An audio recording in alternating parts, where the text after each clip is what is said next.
Okay, welcome along. It's Chris Brown here, and this is Bootcamp Workouts and the nutrition that guarantees results. Okay, so first of all, why did I decide to do this type of webinar? We're all trainers, we all know about nutrition, and we all know about results. So if we don't, we should do. But the thing is that I see going on so many times in so many different parks and different boot camps, I see people doing really weird things. But not only that, I see them doing things that are very much the same as everybody else is doing. So they do what they believe they should be doing a boot camp. Okay, so basically you see people in the park, you see trainers sending the clients off running down the road, and then they're standing around waiting for the clients to come back. And for me, that isn't coaching. It's not any real benefit to the client, and there's better use of the time. And what it does, it makes every other boot camp that are in the same park look exactly the same, and it leaves what comparison? Only price to be the comparison, because from the outside it looks very much the same. From the inside out it might be very different, but from the outside in it looks very much the same. Okay, so creating a unique bootcamp experience. Okay, these are 7 things that I came up with that can contribute to creating a unique bootcamp experience, and it's based around the exercise part. There's so many different things that create a different experience within boot camps, but yeah, for sure the exercise part, you can still create a unique experience with exercise. Because if you think about it, people who go to the gym, people who go to the likes of Zumba, they go to all different types of classes. If they go to the next gym along the road, then pretty much you're going to guarantee that they're running the same kind of Les Mills classes, the Zumba, body pumps, spinning, and there's no real differentiator. So they all become the same, and they can only compete on facilities or price. Yeah, so they can compete on the size of the club or the equipment that they've got in it, or whether they've got a swimming pool or a hydro pool or whatever. Okay, and these are some of the things that I think we can really do to step up our bootcamp exercise experience and start thinking direct polar opposite to what exercise actually is or what it should be. Stop categorizing it as what other people believe it to be. Okay, so number 1 is teaching the why behind everything that you do. Okay, so every single exercise that you teach, every single session that you do, teach them the why behind the doing it. Okay, the reason is because they might see something like we may be doing some kind of squats or sprints or whatever, and they go, oh yeah, I was doing squats in the gym in a different class, right? But the way that the class was structured was very different to how we do it. So if you teach them the why behind the program, saying this is why we structure this and this and this together, because it gets this benefit. Okay, and if you do that, then that separates you massively straight away. Pardon me, sorry guys. And simply you can differentiate yourself by teaching the why, because you can say, well, I don't know why they were doing that in that class, but this is precisely why we do this here. Okay, so it becomes very much coaching based as opposed to instructing. Okay, and that's the next point. Always coach instead of instruct. So you might hear trainers shouting, chest and head tall, keep the weight to the heels, sinking deep into the squat, and things like that. So you're cueing, right? And I'll give that type of cue as well. But I'll also say, okay, now I want you to think about your movement. I want you to think about where the weight's distributed between your heels. Is the weight in your heels, sorry? Or are you pushing the weight into the toes? If you feel it in the toes, then you must push the heels down into the floor. Okay? Can you feel your chest and head tall? Are you staying up tall in the squat? Are you sinking between the legs in the squat? So you're asking questions that they will answer in their head, but they'll also make the corrections from it instead of just barking orders at them, right? And I'll tell you why you should be questioning the whole time, because the conscious mind, okay, answers every single question that is asked of it. Okay, so if I go to you now, what is 2 plus 2? Immediately you'll say 4 without even thinking about it. Okay, try and stop yourself from answering this question. 1 plus 1, it comes into your head immediately. Okay, so when you start asking these questions of your clients, it improves the learning capacity of them, and instead of you just instructing them, you're actually asking them to think about the movement themselves and make changes and corrections themselves, right? Not many people teach sessions like that at all. They very much coach, they very much instruct the session and bark orders at people. People kind of switch off to that in the end, and they go into their own little zone. I actually done a little test with my clients last week, and I asked them, okay, I'm going to do this set with you. I'm going to instruct, and then the next round I'm going to do something a little bit differently, and I want you to tell me the difference. And they actually all come back with, when you were asking questions, I felt that I could adjust my body shape much better than when you were telling us what to do. Okay, so coaching as opposed to instructing is a massive part of differentiating yourself from other people. A structured system of a warm-up, not just jogging, okay? So the type of boot camp that sends the clients jogging down the park, or they're doing like star jumps and things on the spot, and all these little types of games and things like that, like I kind of get it from a point of view where that's the knowledge that they hold, but a warm-up should be the lead into the workout. It shouldn't just be like a going for a jog or a little warm-up, like getting the body physically warm. It should be getting the body prepared for the movements that we're about to do. So it should incorporate lots of mobility, lots of kind of static activation stuff, lots of ab activation work, and various different things, okay?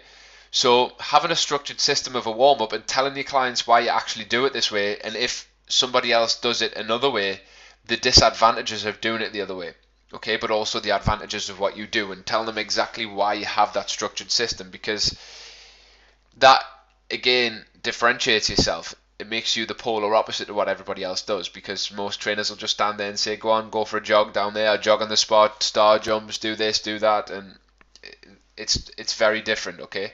Where we're teaching them the exact why behind the mobility work and stuff. You need a structured workout system, okay? So are your sessions randomly wrote out, or do you have structured progressions? Do you have a definitive week 1 and week 4? Is there a definitive periodization within that?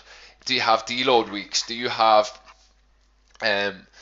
loads of structure within the sessions? Do you have kind of a set thing that you're going to do in the week? Is it like lower body strength on a Monday? Is it full body on a Wednesday? And is it upper body on a Friday? Maybe you do full body Monday, Wednesday, Friday, but you do more strength based exercises on a Monday, you do more metabolic stuff on a Wednesday, and a Friday is more higher intensity, like cardio based stuff, okay? So how do you structure your workout system? Is there a definitive structure? Is there a way that you can template it and write your workouts? And is there something that somebody else can follow? Okay. Is there a specific end to the session? And I'm going to talk a little bit about this, but at the end of the session, this is a key time, and I'm calling it a key time of influence, okay?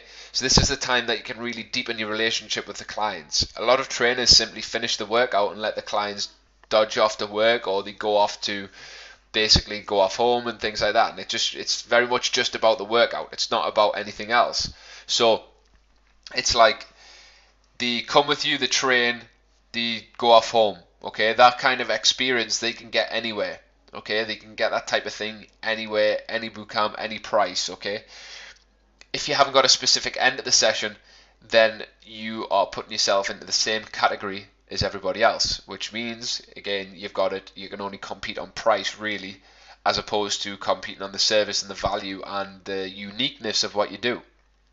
Okay, the aftercare experience and communication. So this is key.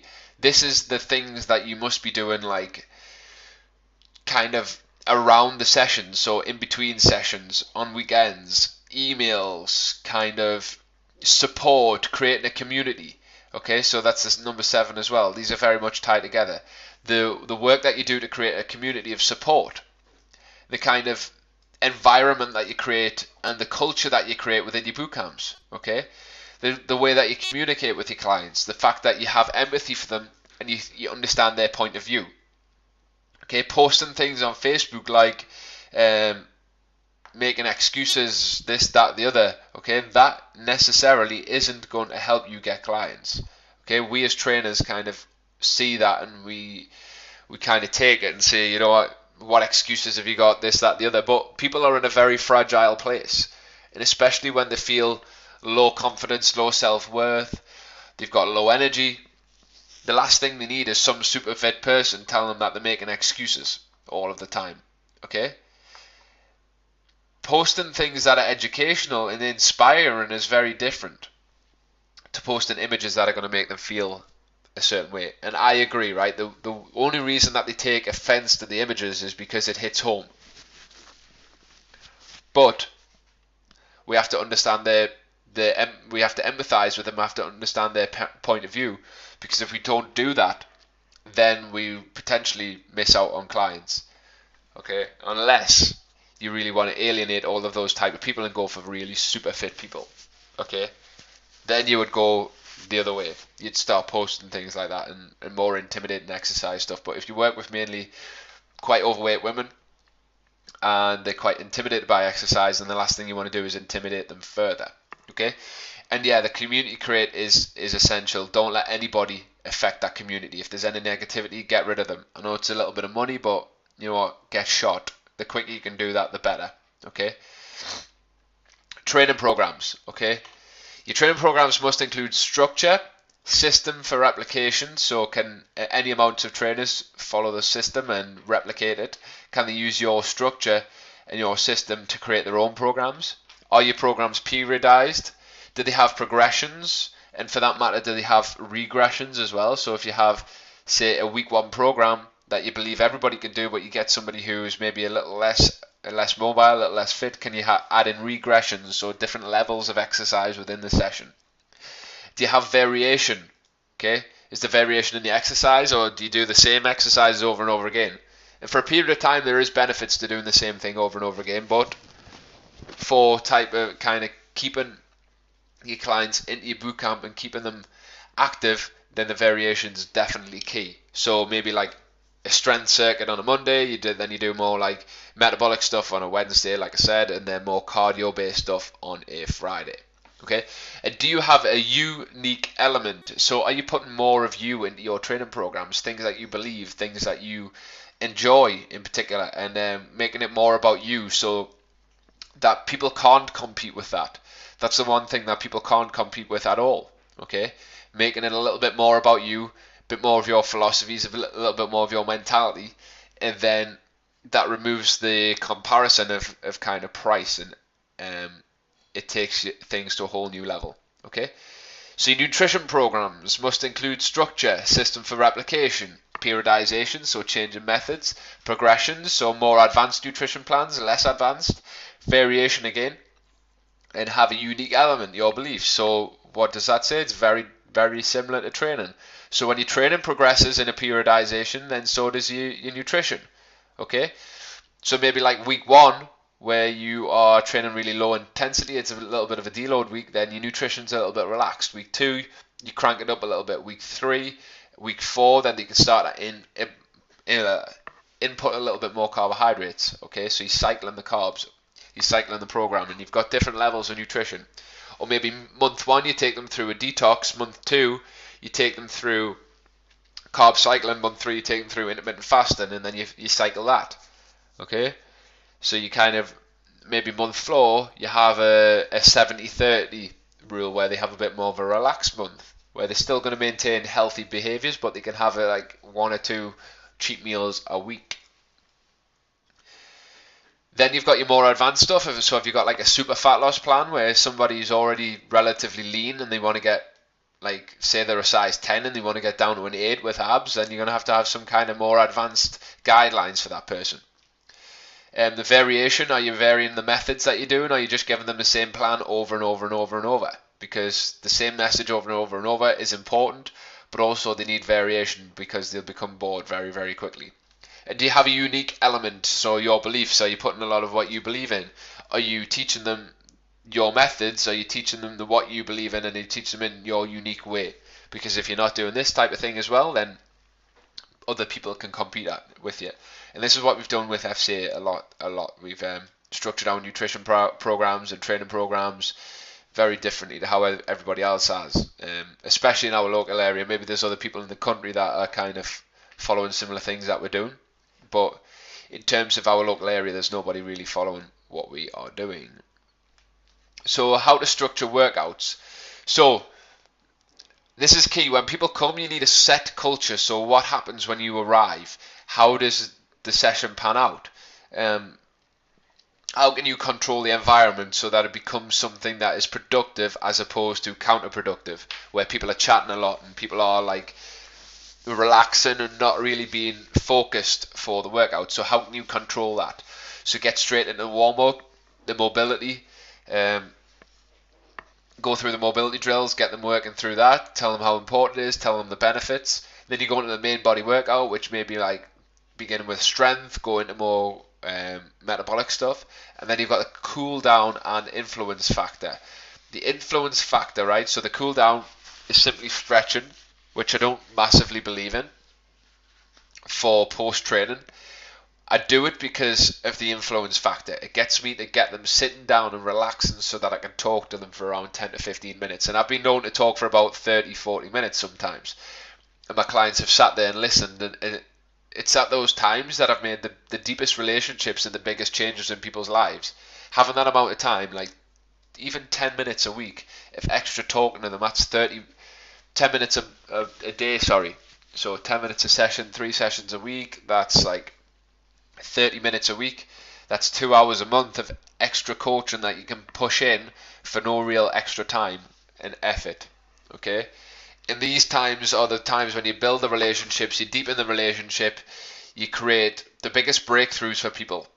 And I think now, this is my personal thoughts, I know that the influence factor, the coaching element of it, and changing people's mindset is the next step. Okay, it's the next biggest step for me. I think with the kind of competition that's out there, if you just provide an exercise and nutrition now, you're going to start losing people.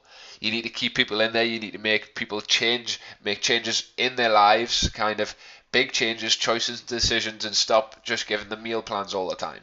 You need to kind of help coach them into a position where they can make the decisions on their own. So, going against the grain. Observe what others are doing and do the opposite. That's very simple, but that's a simple thing that I do all of the time. So I have 2 boot camps running at, like, Pam will tell you, Pam's on this call, not even messing, like 3 to 5 meters either side of us. I've got 2 boot camps. Then I've got a British Military Fitness, and then another boot camp going around. For a long time, when I was solely pushing that camp, I had around 45 members in that camp, in that one camp.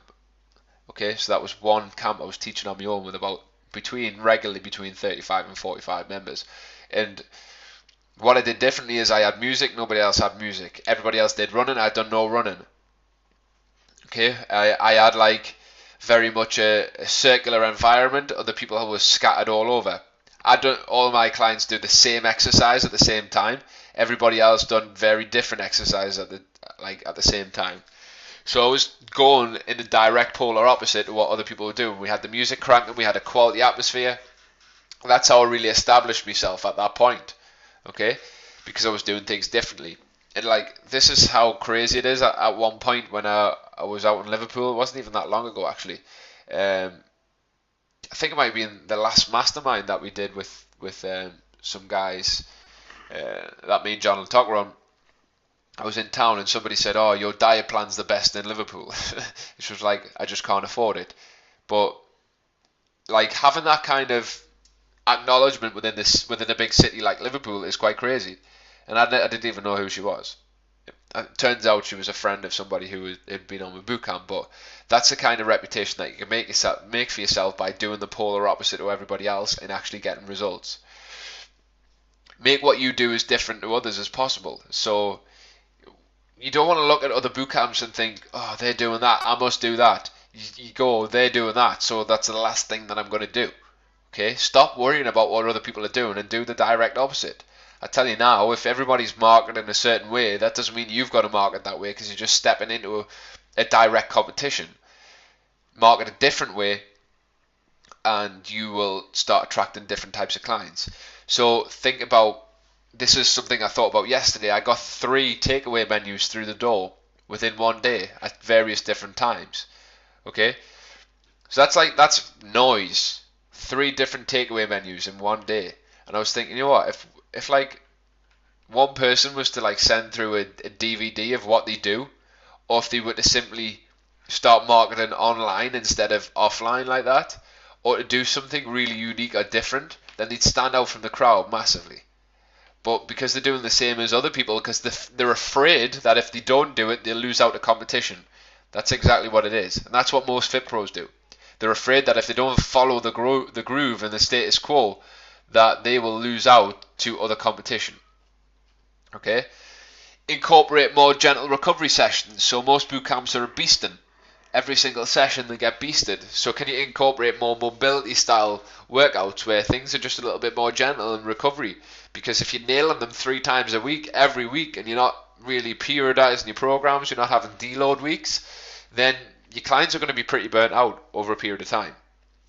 Okay, so having like a nice gentle session where it's a little bit more relaxed, it's a little bit more kind of mobility driven, and explaining the benefits of doing that, that's important. Tell them that you can still get results by doing that is one, a major breakthrough for your clients, and two, it's just a nice change. It adds to the variation because your clients will think that they have to be beasted all the time and they have to beast themselves all the time to get results. But if you can tell them they can kind of slow down from time to time and still get results and still see the benefits of mobility work, which is massive, and it'll massively impact the next session, because the next session they'll be able to bring more energy, activate more muscles, feel better in the movement. Like that one session will benefit the next 3, 4, 5, 6 sessions. Okay? Make sure that you're explaining everything in detail. Most trainers just want to get straight into the exercise. They're not bothered in actually teaching people and educating them. Okay, so educating your clients as to why you do things, okay?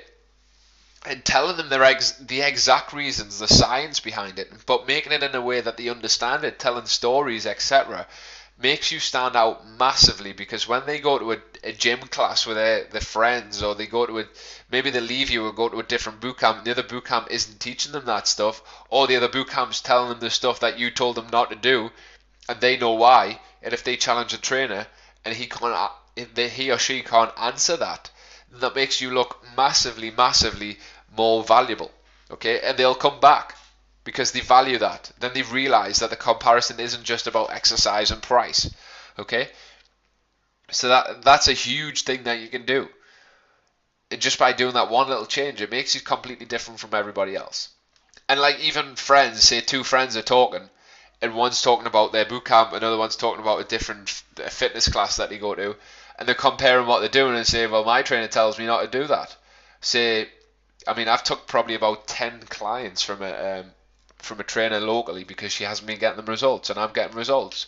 And as much as I don't really feel guilty at all, because if she was servicing her clients, then it wouldn't be happening. But she's charging £3.50 a session. I'm charging £99 for the month, and I'm still getting clients coming to me from her. So if reducing the price was the way to do it, then surely I wouldn't be getting more clients because she's the cheaper of the two. But the fact is, I'm getting better results, I'm giving more value, I'm actually explaining things and educating them. That far surpasses the value of a £3.50 bootcamp session. Okay? Does that make sense, guys? I hope it does. So I'm going to make the comparisons that people make.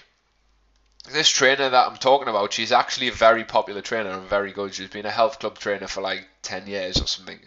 And pardon me, she's not a technically good trainer, but she can command the crowd well. She has a good following and things like that. But it doesn't just come down to that. So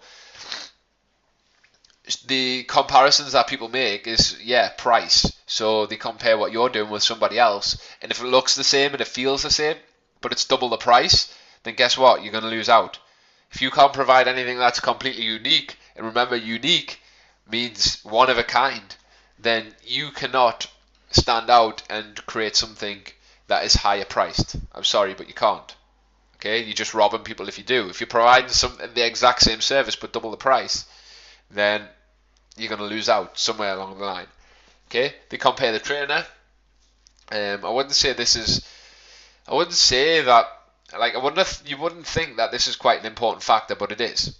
Okay, you'll know this from putting cover instructors into your bootcamp. If they don't like the cover instructor, then you'll get complaints massively. Yeah, because people come for you. As much as you believe that they don't, they do. And that's why sometimes it's quite hard to outsource training. You have to get a really, really good trainer involved, somebody with a good personality that they can trust and they can build a relationship with. Otherwise, it's very difficult. Um, the actual training sessions. So people might say, "Are your training sessions as hard as other people's? Are they as effective?" Like a lot of what people say to me is they're getting a better workout in half of the time.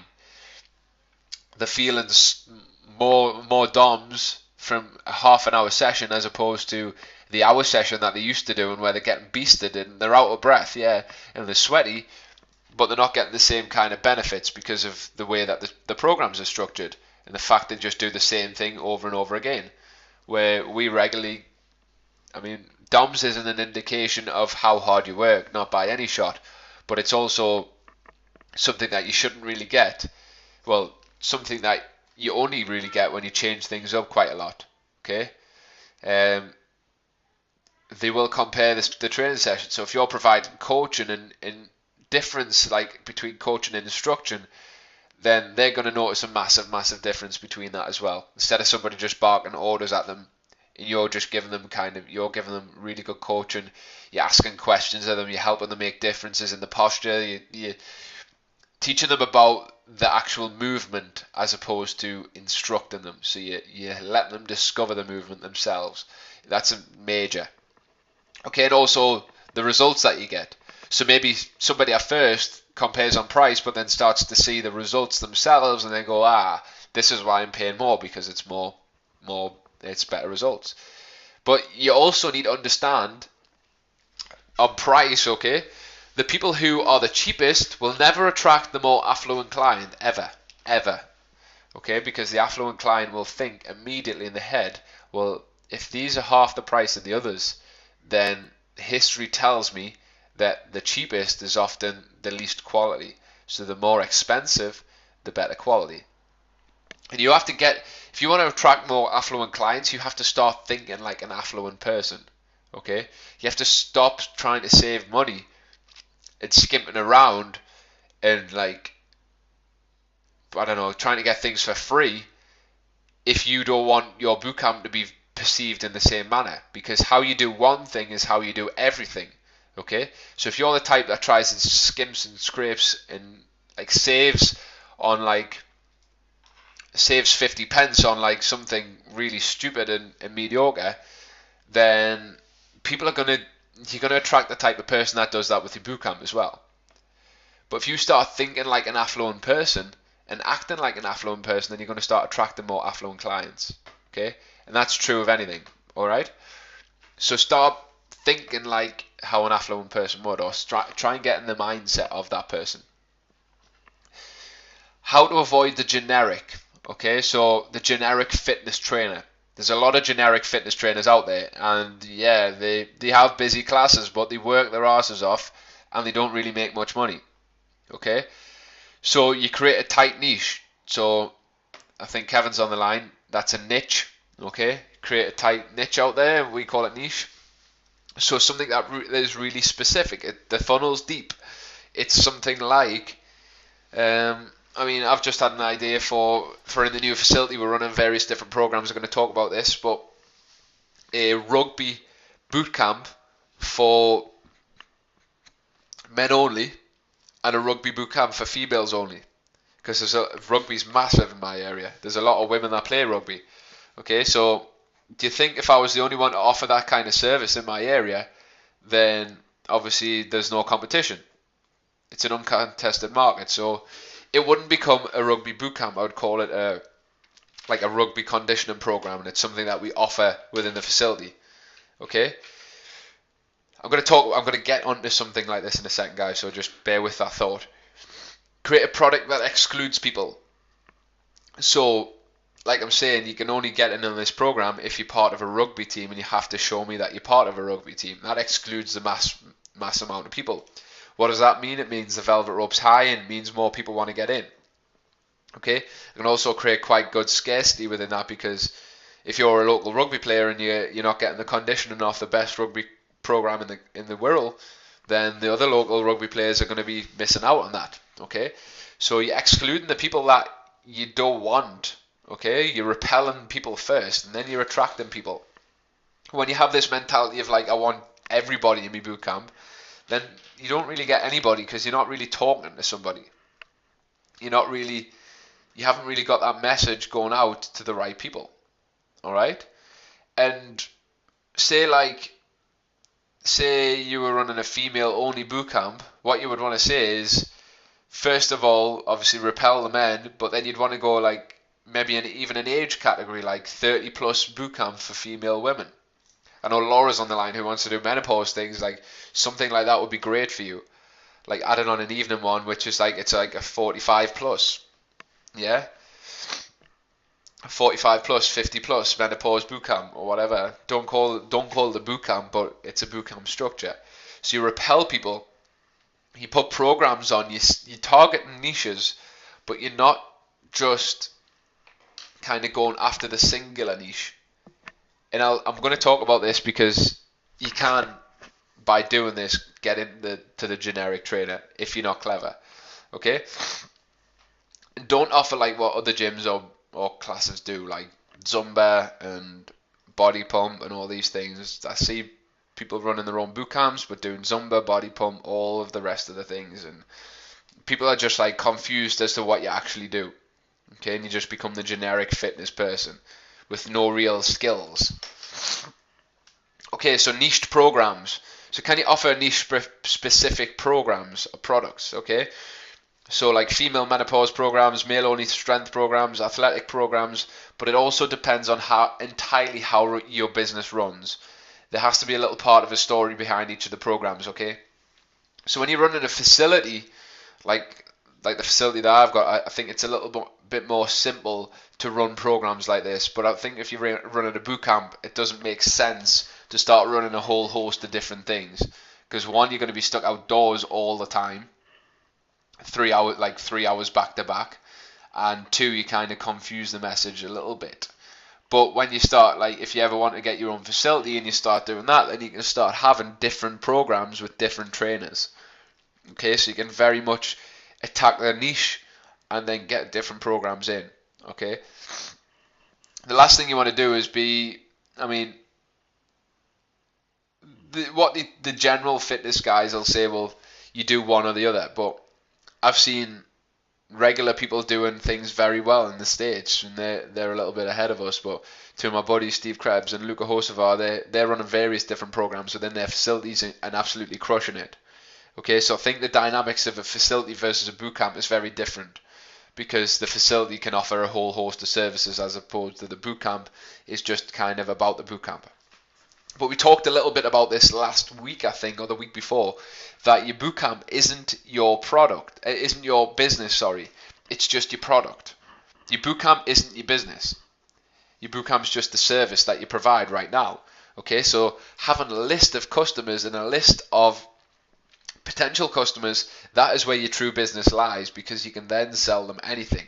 So you can sell them niche products online. Okay, you can sell them various different things, but understanding that your bootcamp isn't just your business, it's just a service that you provide. Okay, and unique nutrition. This is something I want to talk for a while, but step away from what everyone else is doing. There's a lot of people have DAX's ED principles, basically follow that. But I think like there's so many people doing that now, it's unreal. Okay, start creating your own philosophies on nutrition. What is important to you, not the gurus. So don't just listen to what the gurus tell you to do.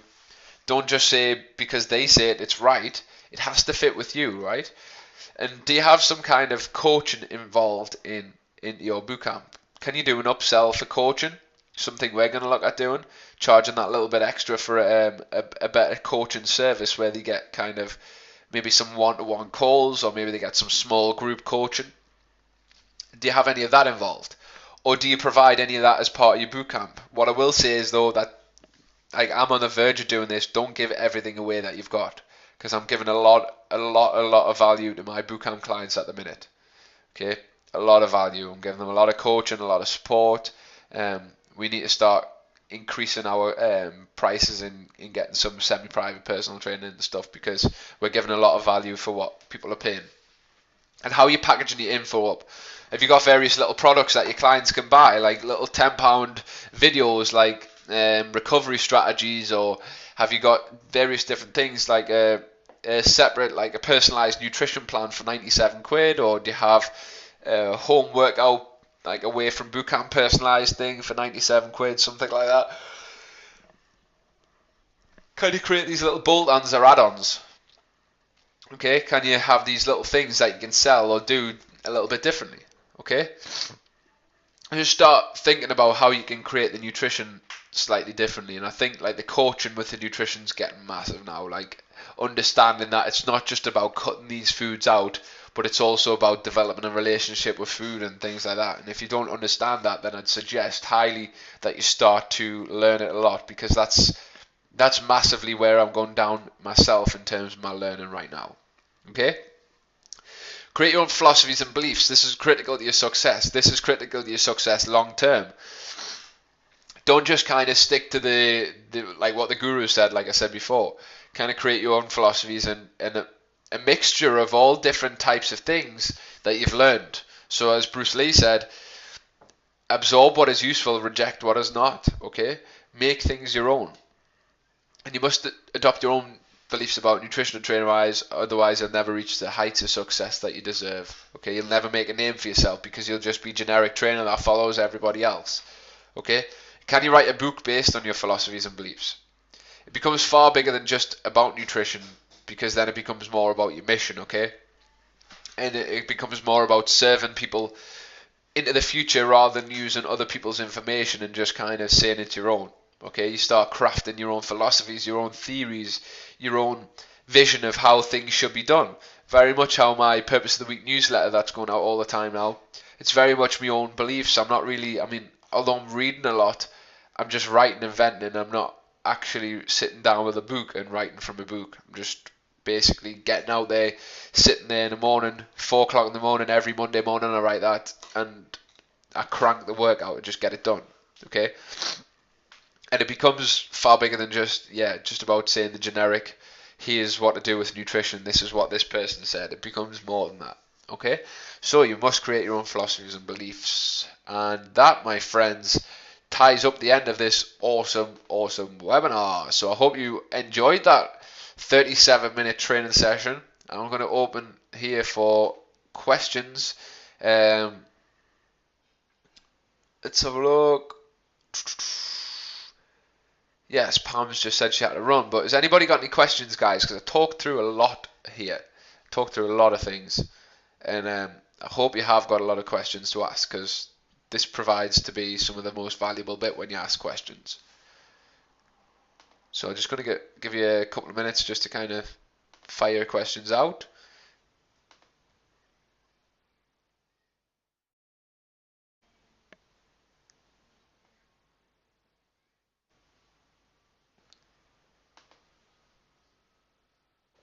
Do we have any, guys?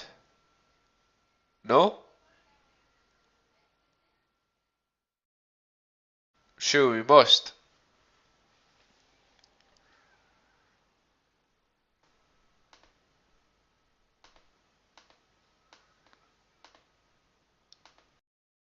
Okay, got a question off Steve. What kind of content do you throw at your guys daily?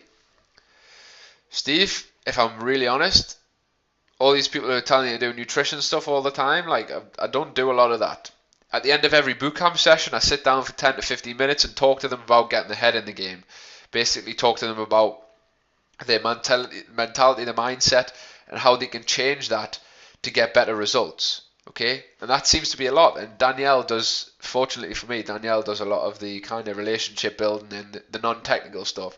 She puts up recipes and things like that. And then from time to time, I'll pop up a video maybe once a week if something really like clarifying. So maybe like carb cycling and when to have carbohydrates, timing carbohydrates, or maybe like intermittent fasting and benefits of that. Okay. So that's a type of content I'd give, but I wouldn't be giving it daily because you'll overwhelm them. Remember, too much information overwhelms people, and it also prevents them from actually implementing anything. Confuses them. Laura, do you have any questions?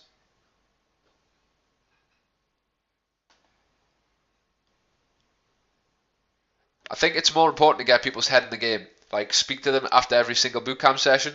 Once a week, give them a lesson, like an educational thing. And then the rest of the time is just support and building a community. Okay? Build a huge community of trust and relationships and banter. Okay? Okay, Steve, anything else left?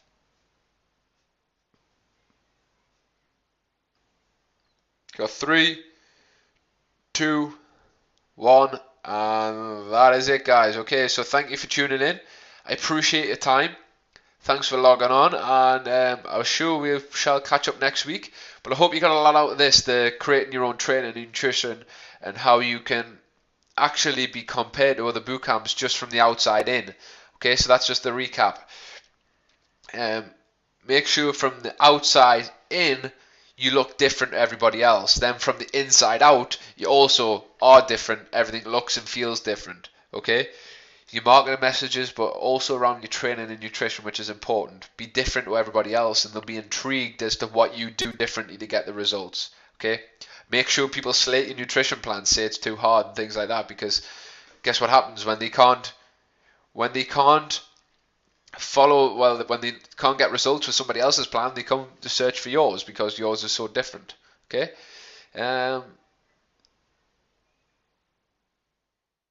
What would they like regarding education? You know what, people ask me this all the time. Do you know who holds the answer, Steve? Your current clients. They hold the answers to what they need. All we need to do is simply ask them. Okay, this is where we go wrong massively. We don't ask our clients enough what they want to know, what they want help with. Okay, by doing this, you create a much more tailored product as opposed to just giving them what you think they want or what you've been told they want. Okay, imagine going to a suit shop and getting a tailor-made suit and it fitting like a glove, as opposed to just going and picking up any old suit. You ask them all the time, they just shrug. Well, I think what you need to do is just create. Thing is, right? If they don't need to know anything, then there's no need to give them information. If they're currently happy with how they are, right? There's no need to give them information that they aren't going to take in and absorb anyway. Sometimes as trainers we feel we need to give more than what we actually are. Okay, you don't have to give your body and soul to somebody for 69 quid a month. Okay, what you have to give is the value of that. Okay, so you have to get them results for that. And often it doesn't take, you don't have to go overkill on it. Okay, you have to give them enough information to get them results. If they want more close contention, then they pay more money or they go into a different program. Yeah, so don't worry about the fact that they may not be sure of what they want to do. Maybe you need to communicate the nutrition better, or maybe you need to think about how you can educate them a little bit better through a structure. How you can say, well, this is what you get when you start up. Can you create videos that go into kind of an autoresponder sequence that they can then follow, and it gets delivered to them on an automatic system. Okay, so they're getting their education without you having to really worry about it. Create 12 months worth of content, and that's probably all you ever need. Got it?